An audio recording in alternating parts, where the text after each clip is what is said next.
कच्चा कलवा एक ऐसी एंटिटी को माना जाता है जो कि एक बच्चे की एंटिटी होती है। ऐसा कहा जाता है कि इसको सिद्ध करना बहुत मुश्किल होता है, लेकिन किसी तांत्रिक, बाबा या फिर अघोरी की मदद से अगर आप इसको सिद्ध कर लेते हैं तो ये आपकी हर एक इच्छा को पूरा करता है, चाहे ये अमीर बनना हो या फिर किसी भी इंसान को अपना बनाना हो। इस तरह से आपने बहुत कुछ सुना भी होगा कि कच्चा कलवा की हेल्प से बहुत सारे लोगों को पूरी तरह से बर्बाद भी कर दिया। आज एक ऐसा ही इंसिडेंट मैं आपके सामने लेके आया हूँ, लेकिन इससे पहले मैं आपको बता दूं कि ये जो कच्चा कलवा एंटिटी होती है, जो बच्चे की ये एंटिटी होती है, ये बच्चों की तरह ही बिहेव करती है। अगर आप प्यार से इनसे काम निकलवा लें तो ये आपके काम कर देते हैं। अदरवाइज अगर आप थोड़ा सा स्ट्रिक्ट होके कुछ करवाने की कोशिश करें कच्चा कलवा से, तो वो हो सकता है कि जिस इंसान ने उसको सिद्ध किया हो उसी को हार्म कर दे। हमारा आज का इंसिडेंट भी कुछ इसी तरह का है, तो चलिए शुरू करते हैं।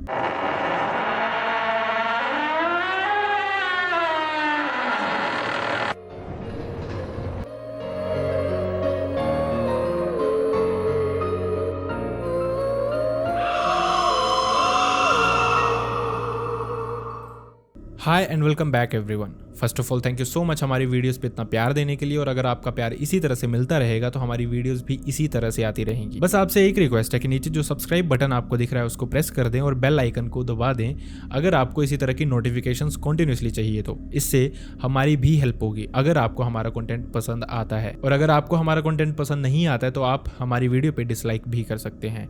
इसके अलावा अगर आपके साथ, आपके किसी रिलेटिव के साथ, किसी के साथ भी ऐसा कोई भी इंसिडेंट हुआ है जो आप चाहते हैं मैं यहाँ पे नरेट करूँ, तो आप मेरी मेल आईडी या फिर इंस्टाग्राम पे मुझसे शेयर कर सकते हैं, जो कि आपको मेरी डिस्क्रिप्शन बॉक्स में मिल जाएगा।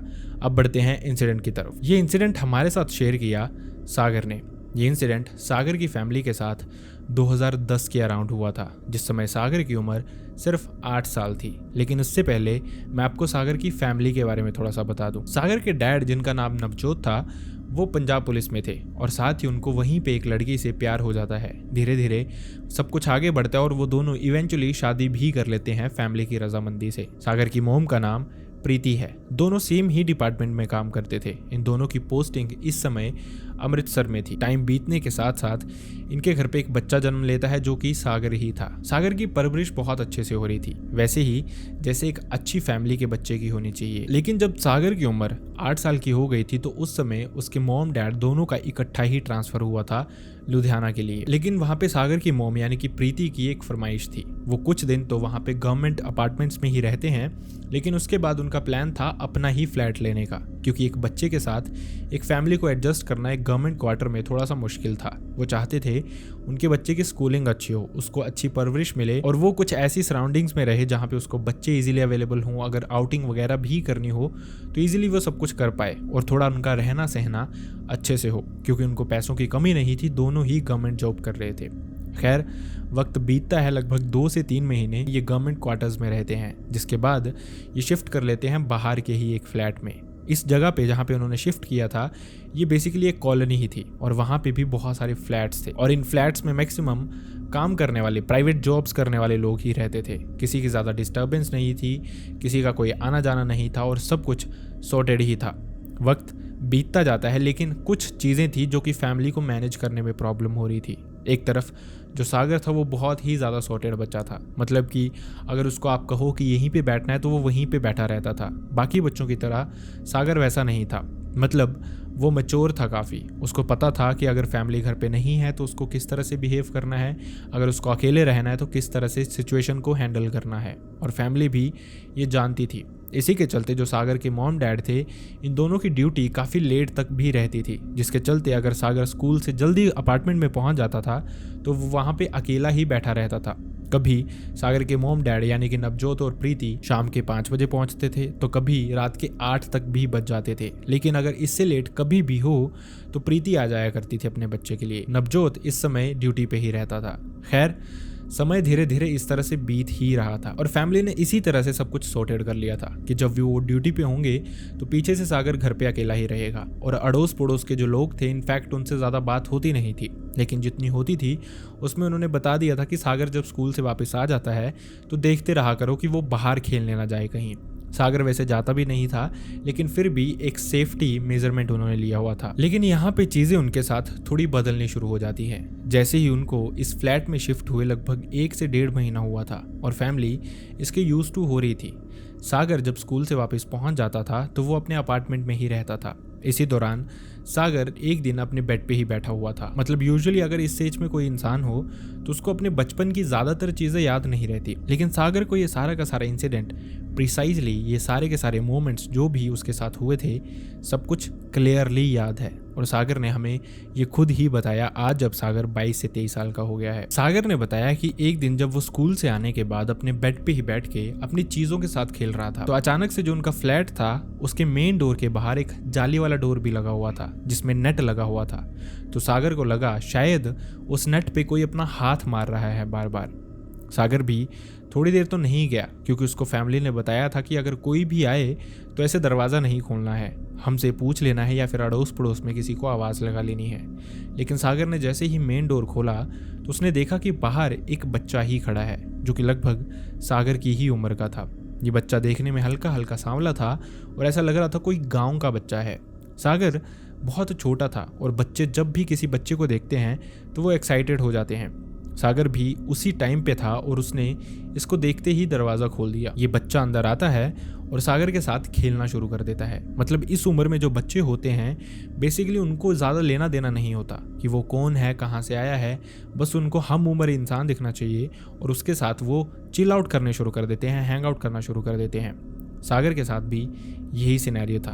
सागर भी उसके साथ खेलना शुरू कर देता है और वो दोनों सागर के फ्लैट में ही घंटों एक दूसरे से बातें करते हैं, कुछ गेम्स खेलते हैं, यहाँ वहाँ घूमते रहते हैं फ्लैट के अंदर ही। लेकिन अचानक से सागर वॉशरूम जाता है फटाफट से और जैसे ही वो दरवाज़ा खोल के बाहर देखता है तो वो बच्चा वहाँ पे नहीं था। और जैसे ही वो दरवाज़ा खोलता है तो देखता है कि उसकी माँ भी वहाँ पे एंटर कर रही थी।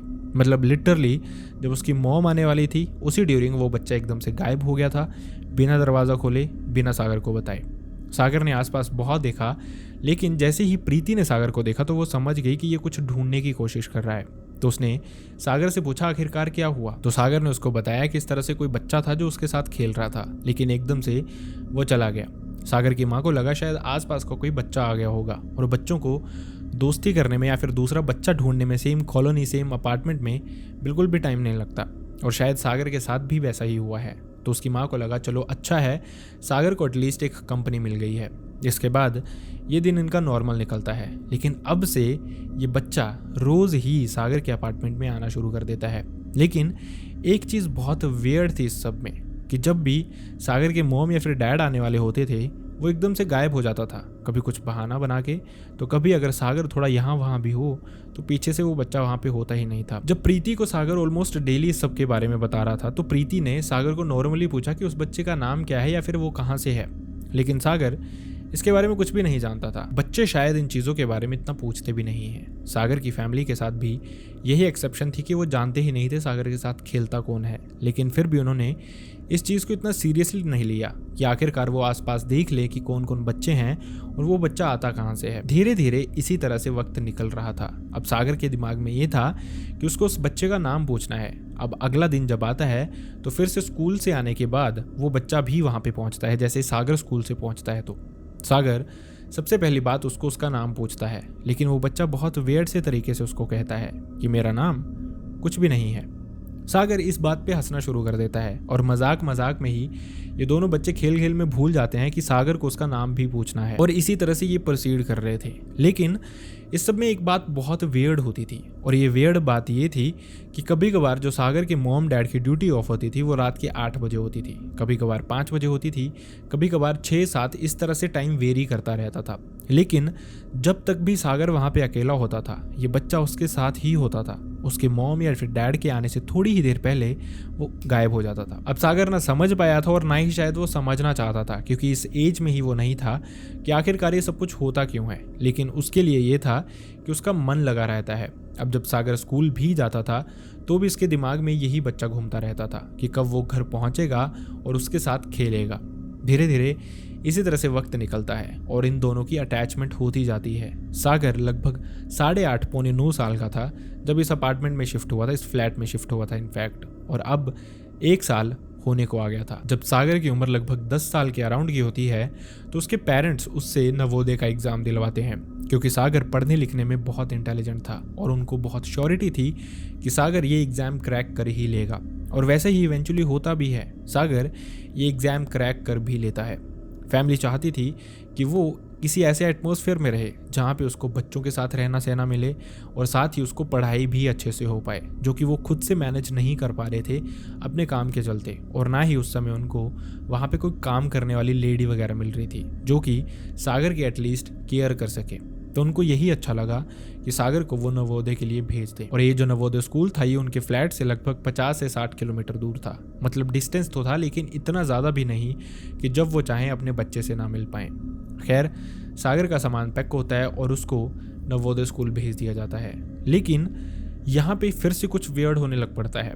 सागर की इम्यूनिटी बहुत ही ज़्यादा स्ट्रॉन्ग थी, मतलब छोटी मोटी चीज़ों से उसको कोई फ़र्क ही नहीं पड़ता था।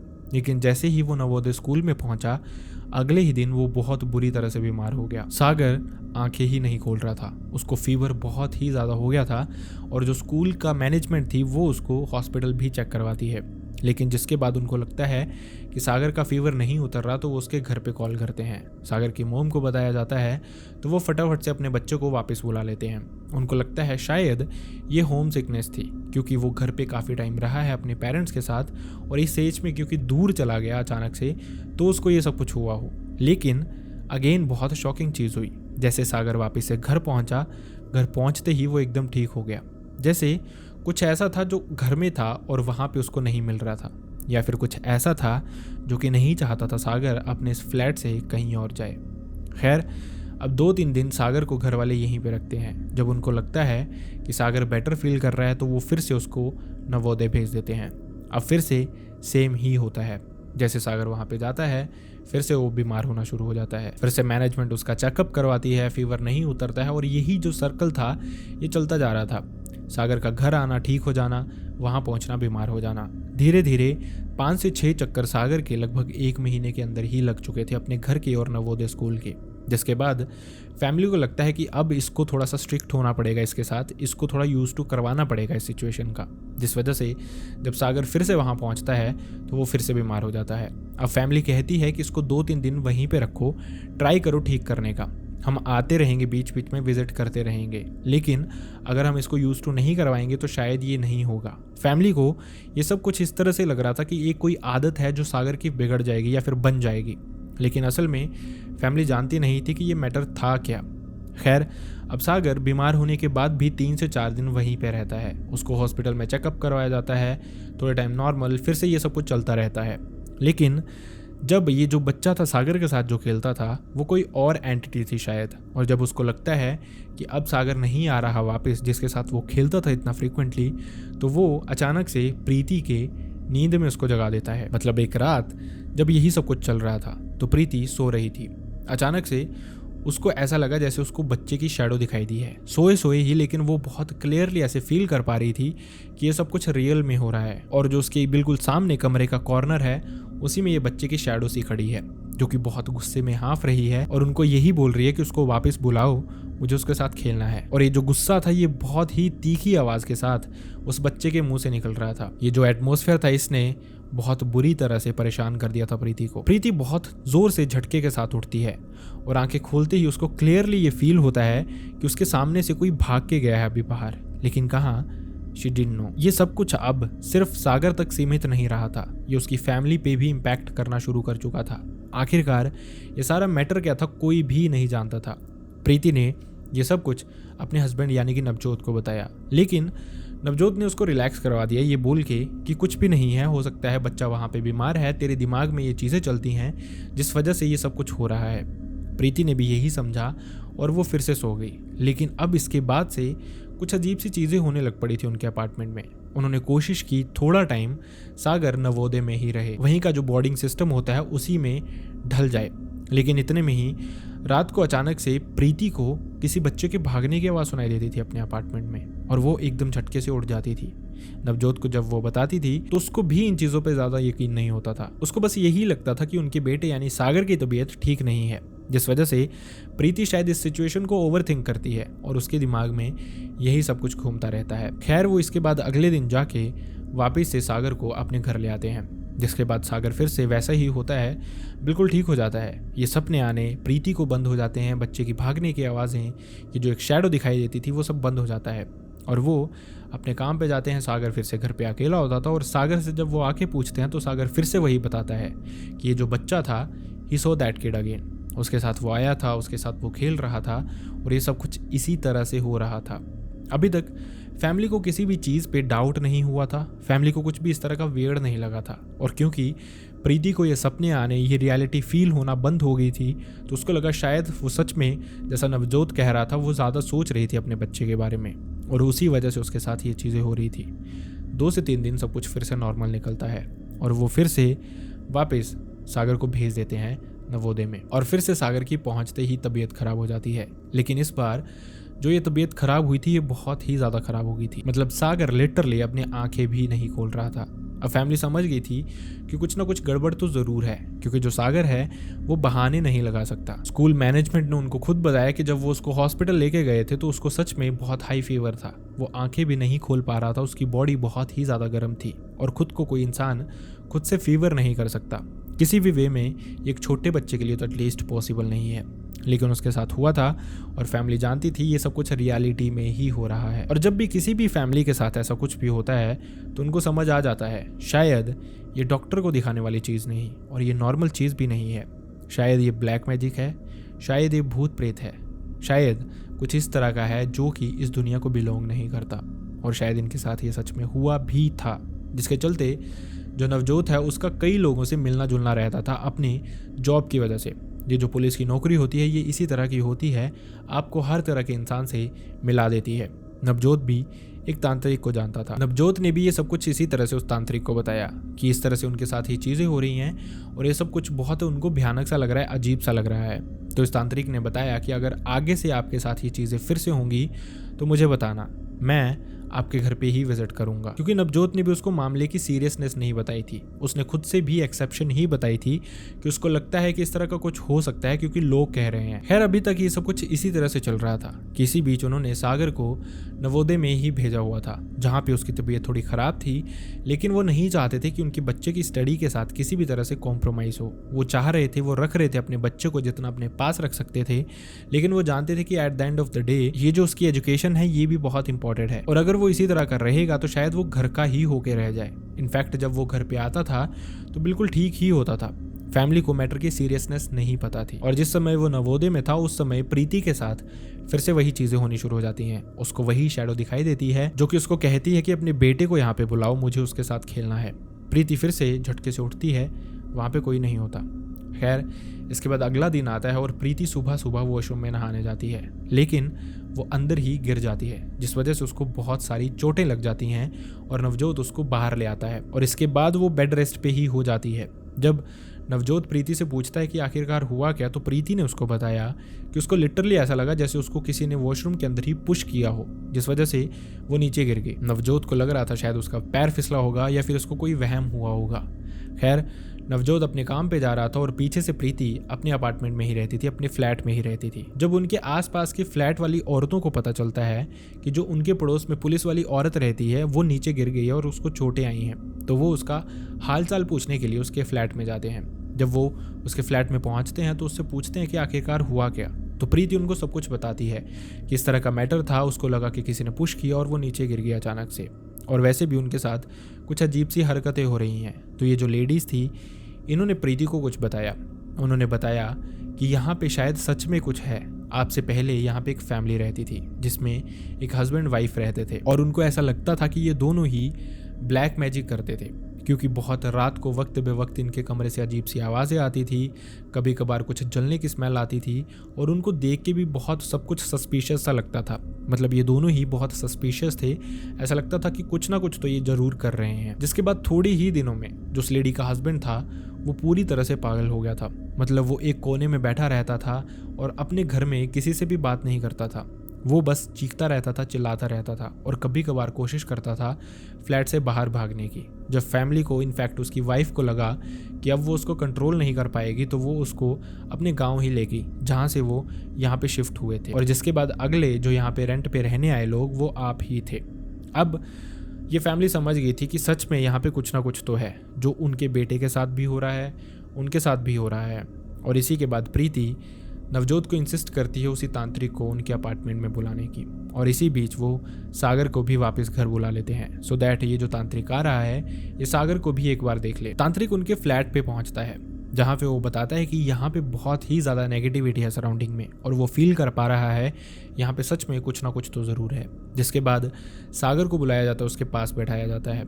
सागर को देखते ही वो हल्का हल्का मुस्कुराना शुरू करता है और उसकी फैमिली को बताता है कि ये बच्चा बहुत बुरी तरह से पोजेस्ड हो गया है। आपके इस अपार्टमेंट में एक एंटिटी है जिसको कच्चा कलवा कहा जाता है, और आपके बेटे का वो दोस्त है, आपके बेटे ने उसको क्लियरली देखा भी हुआ है।